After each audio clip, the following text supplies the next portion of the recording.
Hello, my name's John Manzella, and welcome to the show. Today, my guest is Sam Baker, Director of Global Development for SR Instruments. Sam, welcome to the show today. Hi, John. Sam, as you know, more and more American companies are getting involved internationally. And in many ways, they have to, because more and more of their revenue is determined or based on international business. You've been in this business for over 30 years, you'd mentioned. Yes. How is this business different than, say, it was a couple decades ago? Well, one of the things that's really something that I've seen is that a lot more smaller businesses are able to get into the business. Very important. And they're able to get into the business because of the internet. I mean, any small company that has a website is probably getting international inquiries. I have actually, and it's amazing to me, but I've actually talked to companies and I say to them, okay, you've got a website, it's really, really nice, it's good to look at. What are you doing with the inquiries? And amazing to me that people would say, well, we just don't do anything with them. We sort of throw them away.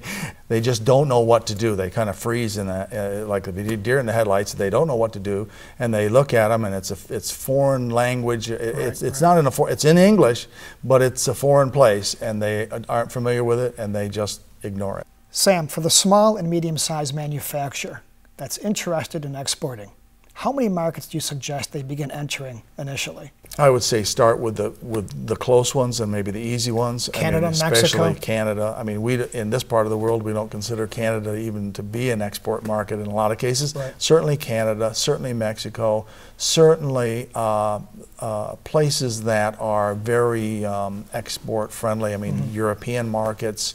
For us right now, as I look at the landscape, the Middle Eastern markets are ones that are very interesting. Now that's a different thing, and that's something that maybe you'd want to wait on until you get your feet wet in a more, I don't want to say friendly, but a more, an atmosphere that you're more familiar with. Well, let me ask you culturally and otherwise. Just that. Here's, on the other side of the coin, you've got China. 1.3 billion population, Right. third largest world economy. Exactly. And you've been spending quite a bit of time from China a couple but of weeks that is ago. a difficult country for small and medium-sized companies to initially break into, isn't it? When I started doing this kind of business, it would have been very difficult. These days, not difficult Much at all. easier. Much easier, because number one, you have a bunch of people in China who are running businesses who have been trained in the United States. US, right. The guy that I was working with in Shanghai, he went to school in Boston, and he speaks the language. The language isn't a problem.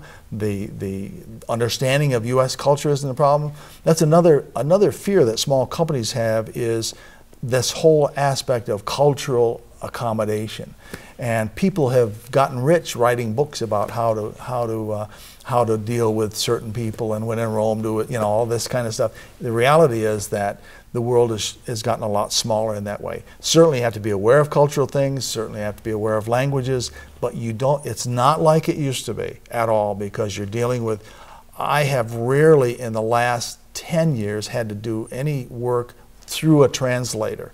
Used to be when I would go to places like Korea or someplace, I would have to work with a translator. And in those days, I've sold medical products most of my career.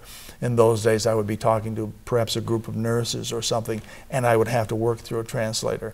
Now, once in a while, I will find somebody who is maybe the head of a company that I need to talk to, and maybe they're an older person, and maybe they don't do well with the language, or they're not comfortable with it. In that case, then we can use an interpreter, but there's always an interpreter available. I was just in Japan and talking to a head of an engineering part of a company, and he was uncomfortable with the language, but he certainly understood it.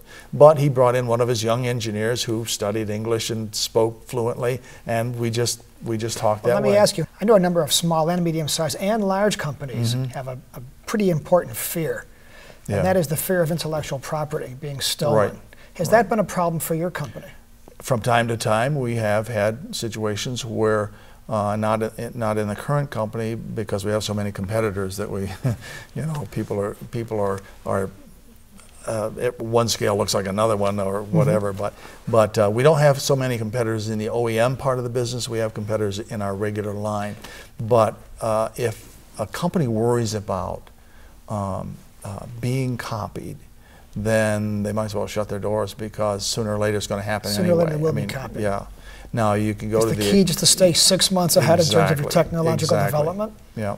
And in addition to technology, the thing that puts a company on the map for another company is the building of relationships, and the whole It's all business, about the relationship. the whole idea of international business is relationships. It's building those close personal relationships with the people that you're doing business with, to the point where they trust you and you trust them. And that means communication, regular communication with the company. How often do you have to visit these top countries? quality and all that.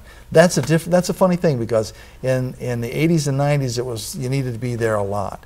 Nowadays, because of the internet, because of the phone and Skype and all kinds of things, you can communicate, and there is not that same level of requirement that there used to be when they wanted you to come and be face to face. You still need to do it. You still need to maintain those relationships. You still need to get them going.